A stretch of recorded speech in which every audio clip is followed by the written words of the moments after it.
मेरा नाम सैयद वकार हुसैन शाह है और मैं आपको अपने यूट्यूब चैनल वकार अल विशर में खुश आमदीद कहता हूँ और अपनी क्लास का आगाज़ सूरह निसा की आयत नंबर 71 से लेकर 73 तक करते हैं। तर्जमा। ए मुसलमानों, अपने बचाव का सामान ले लो, फिर ग्रोह ग्रोह बनकर कूच करो या सब के सब इकट्ठे होकर निकल खड़े हो। और यकीनन तुम में बाज़ वो भी हैं जो पसो पेश करते हैं। फिर अगर तुम्हें कोई नुकसान होता है तो वो कहते हैं कि अल्लाह ताला ने मुझ पर बड़ा फजल किया कि मैं इनके साथ मौजूद ना था। और अगर तुम्हें अल्लाह ताला का कोई फजल मिल जाए तो इस तरह के गोया तुम में इनमें से दोस्ती थी ही नहीं। कहते हैं काश मैं भी इनके हमरा होता तो बड़ी कामयाबी को पहुंचता।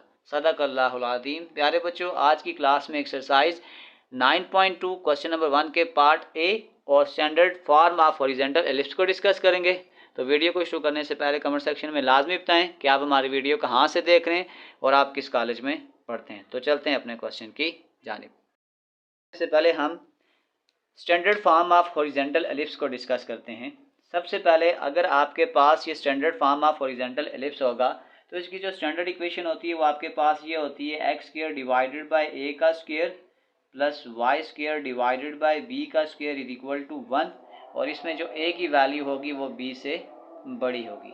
अगर ए की वैल्यू बी से बड़ी है तो फिर आपके पास जो एलिप्स बनेगा वो आपके पास हॉरिजॉन्टल एलिप्स बनेगा। अब सबसे पहले अगर दरमियान में ये सेंटर आपके पास सी सी है तो अब दरमियान में क्योंकि जो एलिप्स होता है उसके दो फोकस होते हैं, ये आपके पास फोकस 1 है और ये आपके पास फोकस 2 है। ये आपके पास वर्टेक्स है, वर्टेक्स 1 और वर्टेक्स 2। ये आपके पास आ जाएगा को वर्टेक्स 1 और को वर्टेक्स 2। अब आपने ये याद रखनी है कि सेंटर पॉइंट से लेकर फोकस तक जो लेंथ होती है वो आपके पास सी है। फॉर एग्जांपल मैं इसको ये ड्रा कर देता हूँ कि फॉर एग्जांपल अगर ये मैं इसका एक छोटा सा ये मैंने पार्ट ड्रा किया है ये, तो सेंटर पॉइंट से लेकर जो फोकस तक जो लेंथ होती है वो आपके पास क्या होगा सी, और सेंटर पॉइंट से लेकर जो वर्टेक्स है उसकी जो लेंथ होगी वो आपके पास होगी ए। और इसी तरीके से लैटिस रेक्टम आपके पास सेंटर पॉइंट से लेकर जो को वर्टेक्स का पॉइंट बी है जो उसकी लेंथ होगी वो आपके पास होगी बी।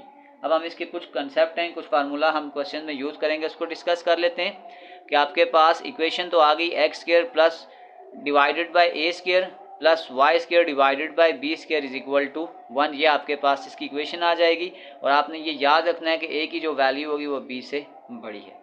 अब आपने अगर सी की वैल्यू निकालनी है, अब सी मैंने आपको कहा है कि आपके पास जो सेंटर है, सेंटर से लेकर जो फोकस तक की डिस्टेंस होगी उसको आपने सी का नाम दिया हुआ है और सी हम निकालेंगे ए का स्क्वायर माइनस बी का स्क्वायर। अब ए क्या आ जाएगा, सेंटर पॉइंट से लेकर ए तक की जो डिस्टेंस है वो ए है और सेंटर पॉइंट से लेकर जो बी तक की डिस्टेंस है वो आपके पास बी है। यानी जो मेजर एक्सिस होगा सेंटर से लेकर मेजर एक्सिस का जो कॉर्नर पॉइंट्स है वो आपके पास ए है और सेंटर से लेकर माइनर पॉइंट तक जो आपके पास लेंथ होगी उसको हम बी का नाम देंगे। और फोकी आपके पास आ जाएगा प्लस माइनस सी कामा 0। डायरेक्ट्रिक्स आपके पास ये फिक्स लाइन होती है और इसमें डायरेक्ट्रिक्स का फार्मूला आपके पास होता है x is equal to plus minus C divided by E का स्क्वायर और ई आपके पास होता है इसेंट्रिक। फिर आपके पास आ जाएगा मेजर एक्सिस, क्योंकि मेजर एक्सिस ये एक्स एक्सिस पे बना रहा है। अगर आपके पास इसका मेजर एक्सिस एक्स एक्सिस होगा तो फिर आपके पास जो y की वैल्यू होगी वो 0 होगी। अब वर्टिसेस जाहिर सी बात है, ये देखें अगर आपके पास a है तो इसके आ जाएगा a कामा 0 और माइनस a कामा 0। इसका जो वर्टिसेस हो जाएगा वो आ जाएगा प्लस माइनस a कामा 0। को वर्टिक्स आपके पास ये b वाले पॉइंट हैं b और b डैश, तो को वर्टिसेस के जो पॉइंट होंगे वो आपके पास होंगे 0 कामा प्लस माइनस b। सेंटर आपके पास आ जाएगा सी सी। लेंथ ऑफ मेजर एक्सिस यहाँ से लेकर यहाँ तक जो लेंथ है, क्योंकि यहाँ से यहाँ तक भी a है और यहाँ से यहाँ तक भी a है, तो आप जब इसको प्लस करेंगे तो ये आपके पास आएगा कि length of major axis 2a आ जाएगा, लेंथ ऑफ माइनर एक्सिस आपके पास आ जाएगा 2b और लेंथ ऑफ लैटिस रेक्टम का फार्मूला होता है 2b का स्क्वायर डिवाइडेड बाय a। तो ये कुछ समरी थी आपके पास स्टैंडर्ड हॉरिजॉन्टल एलिप्स की। अब इससे मिलता जुलता एक्सरसाइज का question number 1 part number A को सॉल्व करते हैं। तो चलते हैं अपने क्वेश्चन की जानिब। 1 in each case sketch the ellipse. हमने एलिप्स को ड्रा करना है। represented by given equation indicate center, foci and end point of major axis और माइनर एक्सिस। यानी हमने ये चीज़ें फाइंड आउट करके इसकी एलिप्स की डायग्राम भी बनानी है। सबसे पहले हमें जो क्वेश्चन गिवन है वो एक्स स्क्वायर डिवाइडेड बाय 9 प्लस y square divided by 4 is equal to 1। अगर मैं इसको अपनी इक्वेशन के साथ कंपेयर करूं, जनरल इक्वेशन के साथ, तो वो मेरे पास ये थी x square divided by a का square plus y square divided by b का स्क्वायर इज इक्वल टू 1। तो अगर मैं इस क्वेश्चन को इसकी इक्वेशन के साथ कंपेयर करूंगा तो फिर मैं देख सकता हूं कि मेरे पास जो ए की वैल्यू है वो बी से बड़ी है। अगर आपके पास ए की वैल्यू बी से बड़ी हो तो वो आपके पास हॉरिजॉन्टल एलिप्स बनता है। अगर मैं इसको कंपेयर करूंगा तो इसका मतलब ये मेरे पास आ जाएगा ए का स्क्वायर इज इक्वल टू 9। अगर मैं इसके ऊपर अंडर रूट डाल दूं तो ये आ जाएगा A is equal to plus minus 3। और इसी तरीके से अगर मैं बी को भी कंपेयर करूंगा तो ये आ जाएगा b square is equal to 4। Under root डाल दें दोनों के ऊपर तो ये आपके पास आ जाएगा b is equal to plus minus 2। ये भी हमें चाहिए होगा और हमें यहाँ पे c की वैल्यू भी चाहिए होगी, तो हम उसको भी साथ ही फाइंड कर लेते हैं कि c का square is equal to a का स्क्वायर माइनस b का स्क्वायर। अगर आप डायरेक्ट a स्क्वायर की वैल्यू देखेंगे तो वो 9 है आपके पास, ये आ जाएगा 9 माइनस 4। तो ये आ जाएगा c का square is equal to under root of 5। तो अब हम कह सकते हैं कि जो c की वैल्यू है वो आपके पास plus minus under root of 5 है।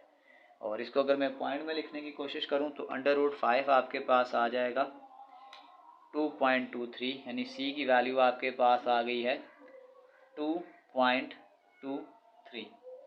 आपके पास आ जाएगा प्लस माइनस 2.23। अब हमने जो चीज़ें फाइंड आउट करनी थी वो कर ली हैं। अब वन बाय वन हम अपनी चीज़ों को फाइंड आउट करते हैं कि स्टेप बाय स्टेप उसने हमें क्या कहा था। Indicate the centre. अगर हम इसके सेंटर को लिखेंगे, क्योंकि आपके पास ये जनरल इक्वेशन है, एक्स और वाई में कोई भी चीज़ ऐड नहीं हो रही, तो फिर इसका जो सेंटर होगा वो आपके पास हो जाएगा 0,0। ये हमने इसका सेंटर ड्रा कर लिया। अब इसके बाद नेक्स्ट आपके पास है फोकी। अब जो फोकी है आपके पास उसका फार्मूला आपके पास ये था कि प्लस माइनस सी कामा ए। तो इसका मतलब अगर मैं फोकी को ड्रा करूंगा तो मेरे पास आ जाएगा plus minus under root of 5,0। ये मेरे पास फोकी आ गया। उसके बाद हमने फाइंड करने end point of major axis और end point of minor axis. तो जो मेजर एक्सिस के एंड पॉइंट होते हैं उसको हम बोलते हैं वर्टिसेस। इसको मैं ब्रैकेट में लिख देता हूँ कि ये आपके पास आ जाएगा end point of major axis. तो उसका जो आपके पास फार्मूला था end point of major axis यानी जो वर्टिसेस थे वो आपके पास था प्लस माइनस a,0। तो इसका मतलब ये हुआ कि जो इसका आंसर आ जाएगा वो आ जाएगा प्लस माइनस 3,0। ये आपके पास आ गया end point of major axis. अब हमने जो माइनर एक्सिस के भी निकालने और जो माइनर एक्सिस के एंड पॉइंट होते हैं उसको हम को वर्टिक्स बोलते हैं। तो ये आ जाएगा को vertices and point of minor axis. तो इसका अगर आपके पास फार्मूला जो था वो आपके पास था 0, प्लस माइनस बी। तो इसका मतलब ये आ जाएगा 0, प्लस माइनस बी और बी आपके पास आ गया 2। तो ये हमने तमाम पॉइंट्स को ड्रा कर लिया। अब क्योंकि हमने इसकी डायग्राम भी ड्रा करनी थी तो अब हम चलते हैं इसके ग्राफ की जानिब। इसका ग्राफ ड्रा करने की कोशिश करूं तो ग्राफ में सबसे पहले आपके पास जो सेंटर था वो आपके पास था 0,0। तो ये आपके पास आ गया सेंटर। अब अगर हम उसके वैल्यू लिख लेते हैं, जो हमारे पास c की वैल्यू थी वो था प्लस माइनस अंडर रूट 5,0। यानी अगर हम फोकी की डायरेक्ट वैल्यू लिख दें तो ये था, और इसको अगर मैं पॉइंट में लिख दूँ तो ये मेरे पास था प्लस माइनस 2.23,0। ये हमारे पास फोकी था। और आपके पास जो वैल्यू थी वर्टिसेस की वो आपके पास थी प्लस माइनस 3,0। और अगर मैं इसी को वर्टिसेस को भी यहाँ लिख दूँ तो वो आपके पास थी 0, ±2। तो ये कुछ डाटा था। अगर इस डाटा के मुताबिक अगर हम पॉइंट्स करने की कोशिश करें तो सपोज करें कि ये आपके पास 1 है, ये 2 है और ये 3 है। 1, 2 और 3, क्या आ जाएगा 3। फिर इसी तरीके से अगर ये 1 है और ये आपके पास 2 है और ये -1 है और ये आपके पास -2 है। तो अगर हम इसके पहले वर्टिसेस देखें तो जो है +-3, तो यानी ये आपके पास एक ए ये था और -3 आपके पास हो जाएगा A', यानी ये पॉइंट आपके पास आ गया 3, -0, -3, 0। ये आपके पास इसके आगे मेजर एक्सिस। और अगर हम माइनर एक्सिस को ड्रा करने की कोशिश करें तो माइनर एक्सिस आपके पास आ जाएगा +-2, यानी एक ये B है और ये आपके पास आ जाएगा B'।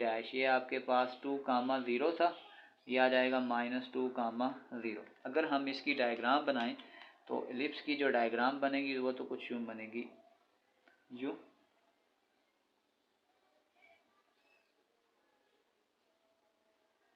ये आ गया। उसके बाद अब हमने एक चीज़ यहाँ पे और ड्रा करनी है जिसे हमने फोकी बोला था 2.23। तो थोड़ा सा इसको हम आगे कर देना। मैं यहाँ पॉइंट अब लिख नहीं रहा क्योंकि जगह कम है। तो ये यहाँ पे F और ये आपके पास आ जाएगा F', यानी जो पॉइंट था आपके पास +√5, 0 और यहाँ पे था -√5,